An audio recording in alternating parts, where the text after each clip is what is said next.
Assalamu alaikum.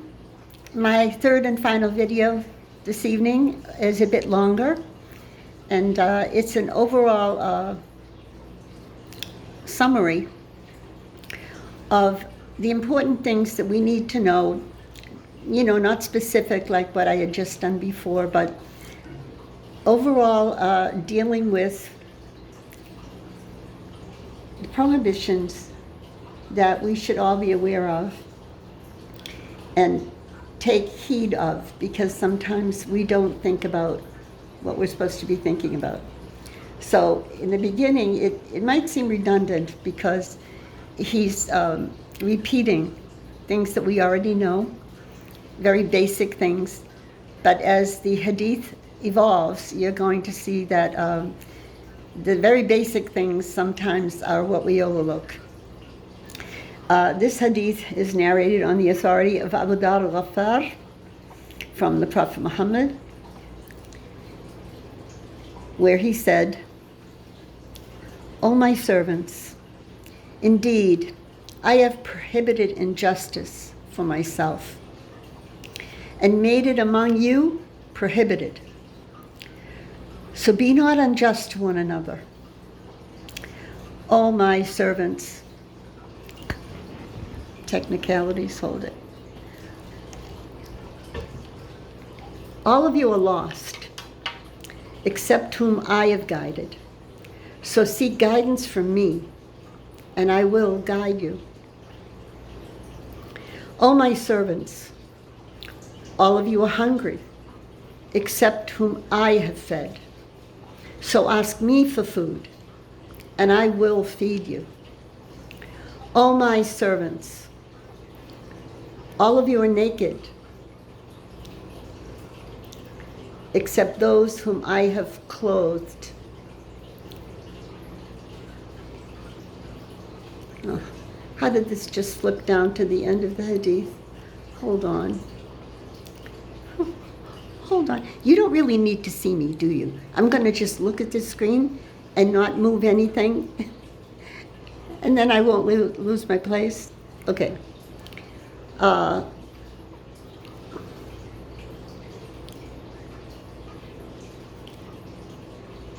will clothe you. O my servants, indeed, you err by night and by day, and I forgive all sins. So seek forgiveness of me, and I will forgive you. O my servants, never will you reach so far as to harm me, and never will you reach so far as to benefit me. O my servants, if the first of you and the last of you, the humans of you and the jinn of you, were all as righteous as the most righteous heart of one man among you, it would not increase my dominion at all. O my servants, if the first of you and the last of you, the humans of you and the jinn of you, were as wicked as the most wicked heart of one man among you, it would not decrease my dominion at all. O my servants, if the first of you and the last of you, the humans of you and the jinn of you, were to stand in one place and ask something of me, and I gave each one his request, that would not decrease what I have, except like the needle decreases the water when it is put into the sea. O my servants, it is only your deeds I enumerate for you, and then I fully compensate you for them. So whoever finds good, let him praise Allah, and whoever finds otherwise should certainly not blame except himself. Now, in this case, this hadith is a hadith Qudsi, in which the Prophet reported what was taught to him by Allah.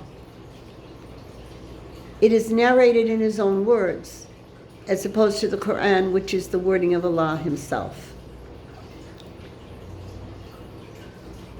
So since Allah states, and He's told us here that He prohibits injustice from Himself. Even though He has the ability to do otherwise, He can do whatever He wants. However, this divine perfection means there's no divine injustice. It's an impossibility. So there's no such thing as dhulm, which means injustice or oppression. Like, it literally means putting things in the wrong place. So if you can understand how far removed Allah is from this, you're never going to complain about your situation or your current predicament or anyone else's for that matter, because this justice applies equally to the individual lives and to the lives of nations. That Allah will never make a mistake. He has no faults. He's not going to forget. He's not going to sever ties between people unless it's for their own good. I could go on and on with the wisdom in this hadith. But the thing we forget about sometimes, and it's contained here in the words, is that we don't conceptualize the majesty of the bounty, of the unlimited capability of Allah. I love to teach small children this because they just look up and they get it right away. It's amazing how they get it. When you say your prayers, you have to be conscious that Allah is not only listening to you, but He's listening to the universe, and He's listening to every plea and every complaint of every single person that's alive, in every single language that's being spoken, in every single time zone, all over the world. And He's considering their plight. You should never take that lightly. You might even think sometimes, oh, little me, what do I matter? You know, sometimes when we're in sujood, Satan will play with our brain and trick us. I've even had in the early days when I was a new Muslim, when I didn't understand properly many things, I even had someone say to me, don't bother asking for stuff. Allah already knows everything. So He already knows what you need, and He already knows what you're going to want. And just, make your sujood. And I thought, wait, hold it. You mean I can't say, please Allah, I want this or that? Because I used to do that since I was a little girl. I would talk to God. I didn't make the sujood. I was Catholic. I didn't know how to pray. So I would just always ask Allah to make my brothers stop bothering me, because they were always fighting and taking my phonograph records, and then they'd break them, and then they'd... You know what they used to do? I like to give you vignettes, so it makes it more humane, or human, both.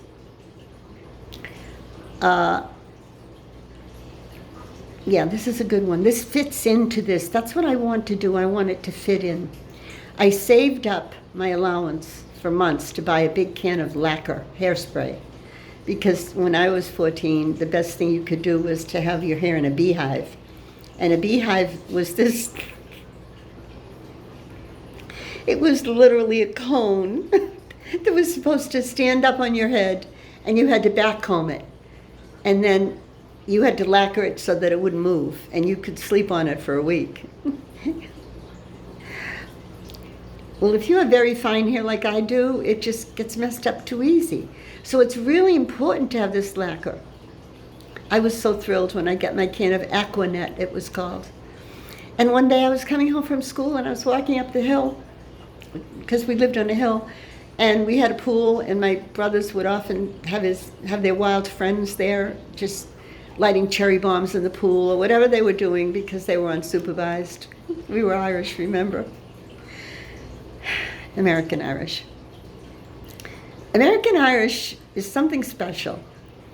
You don't get a lot of attention. So your dad's at work and your mama's, who knows, and you're just free. You know, you just go out and then you come home when the lights, what is it, when the lights go on? You have to be home before dark. So that was it. But my brothers just had a medley of things they'd get into. And I would always practice avoidance therapy because some of the things you'd think they should be dead 10 times a day. I was walking up the hill and I noticed flames shooting up from over the pool. What's happening? I was nervous. You know, I had 5 brothers. I was the oldest, and I thought, what's going on? So I ran up the hill, and I ran up the hill, and I ran into the yard, and I opened the gate, and I went to the pool. You know what they were doing? They had my hairspray. And the assistant was holding a bottle of Kleenex. I'm sorry, a box of Kleenex. Just talking about this makes my skin crawl, my blood boil. I get so upset. And my brother had matches in one hand and the hairspray in the other hand. So the assistant would throw up the Kleenex, and very quickly my brother would spray it with the lacquer and light it on fire. So they were making these little, it was like flamethrowers. It was with my hairspray. And I remember I just screeched, and I said, what are you doing? I saved up for months for this hairspray. Give me back my hairspray. And then they, of course, were doing the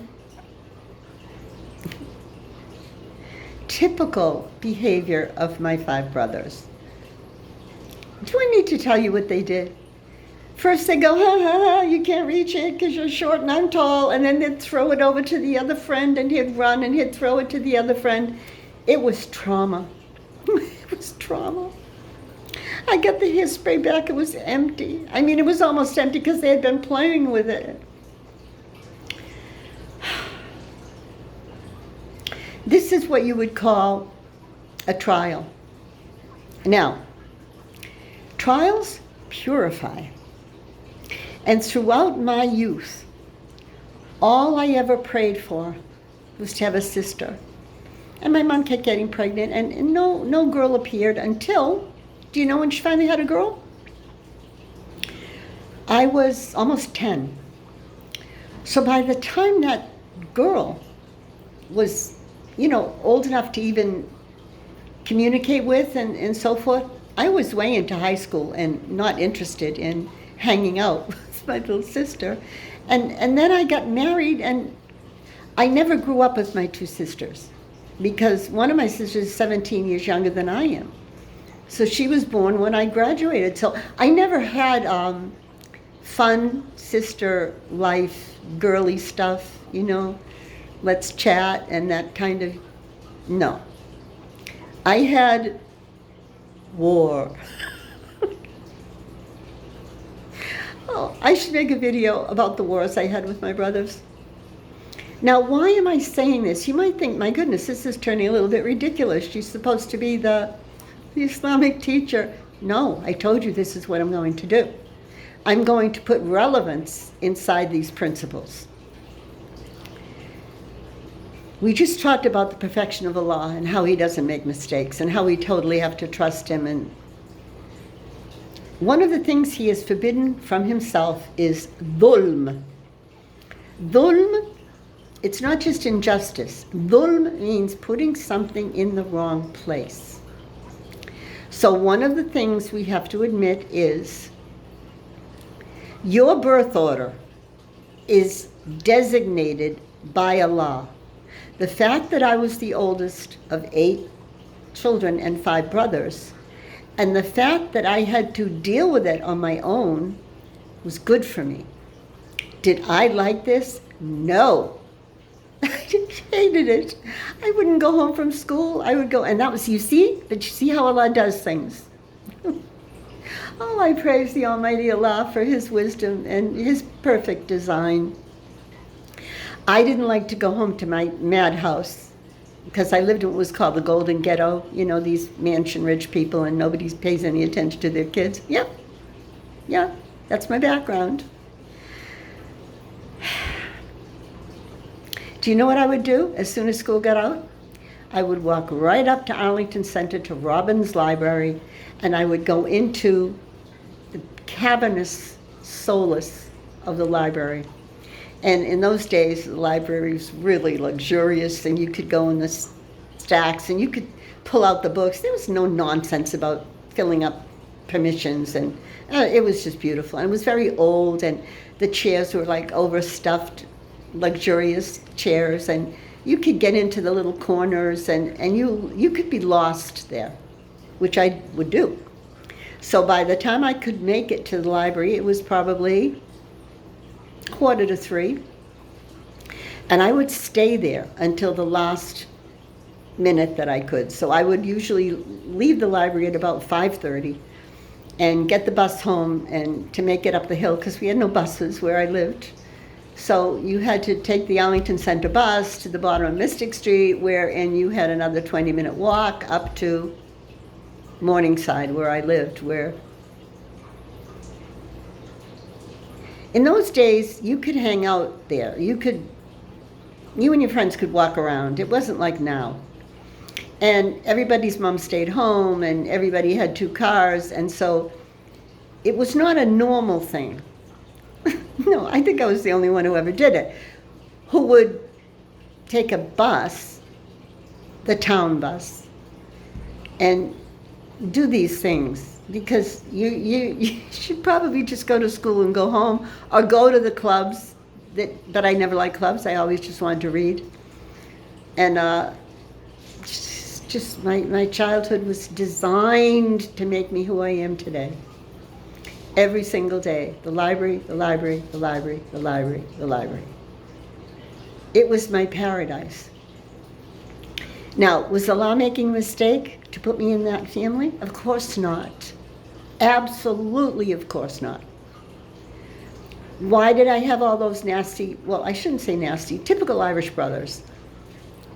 This would have to be another video about some of their other antics that they would do. Like, I'll just give you one and then we'll say salams. We had wall phones back in the day, or desk phones. And it was precious to have, the calling and your girlfriends and all that stuff. And so the wall phone in the kitchen, I remember it was yellow, and I used to like to use that because they usually weren't around. They were outside, or they were up on the 3rd floor where they hung out, or they were in the den watching TV. They didn't have anything to do with the kitchen. But when they knew I was on the phone, you know what they'd do? I'd be talking to my girlfriend on the phone, and they'd just come and just click and laugh.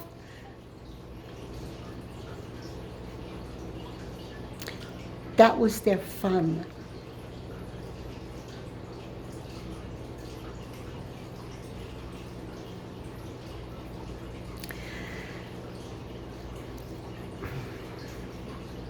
Should I tell you the next story? No, I'm going to save it for another time.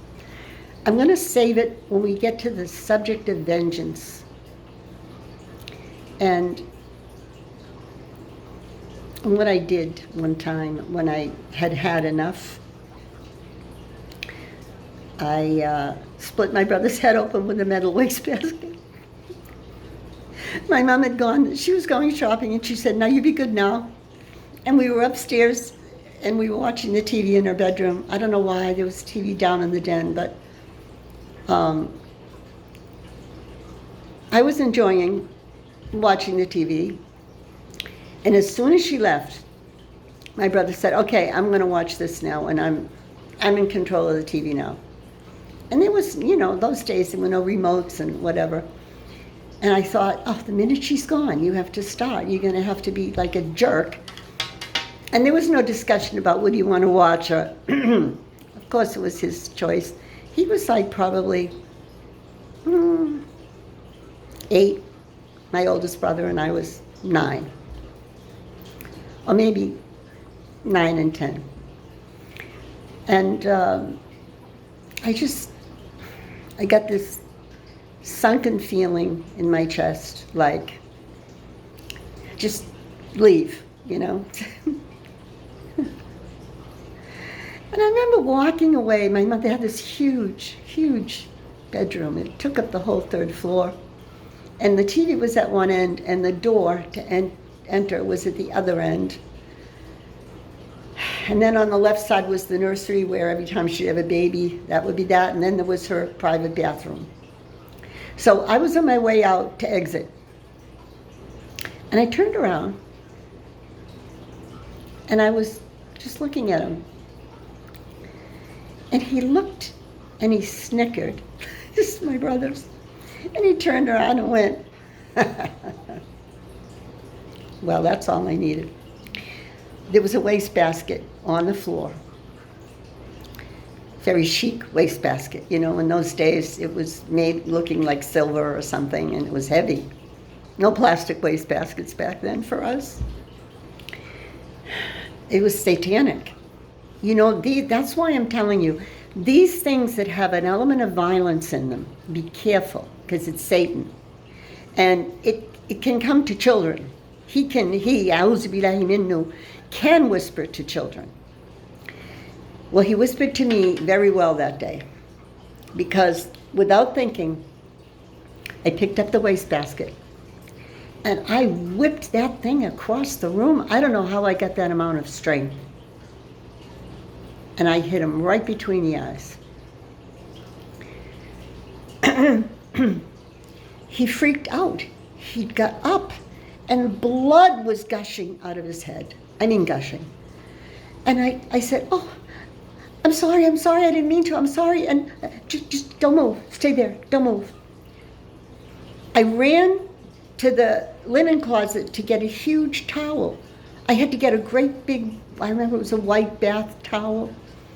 And I was so nervous, and suddenly I hear the electric garage door, she's back.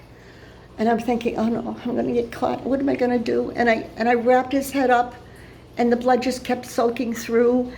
And I said, Chuck, please don't tell her what I did, don't tell her. She's home. And all I could think of was, what am I gonna do? What am I gonna do? And I was so stupid, and I was so completely not realizing what I was doing. I said, go in the bathroom and wash off. I took the bloody towel from him. I think he's gonna walk in the bathroom. He's probably had a concussion, I don't know.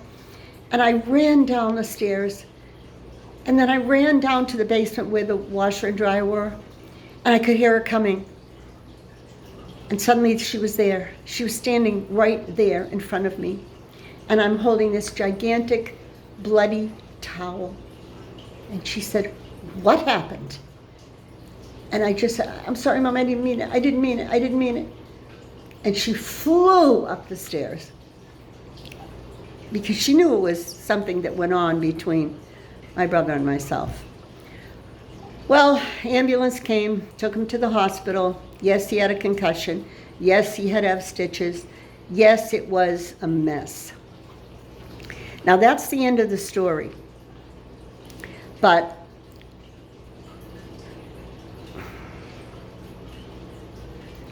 the moral of the story is, watch what your kids are doing. Don't leave them to their own, what would be the right word? Decision-making processes? Because usually their decision-making is going to be wrong. And mine was very wrong that day. And I regret doing it. But I think if you do see any signs of abuse, that you would jump as a parent and be ever vigilant. Just telling you all out there, a lot of moms are watching, I know. And dads, of course. But you can't have eyes in the back of your head. So the best thing to do is to pray and to ask Allah's help and to know that you have no power of your own accord. I was in Catholic school. It wasn't though I was not being taught properly. I was being. Trinity aside, which I mentioned, I never believed in it. But be careful, because Satan is always looking for a chance to make destruction and mayhem and sadness and whatever. So with that, I'll close. I think I've made it too long, but I told you this was going to be a long one, and this is going to be it for tonight. And I hope that my new plan of reading Hadeeth and trying to put some practical reality in there is going to work. Inshallah. Let me know in the comments. Inshallah. Assalamu alaikum.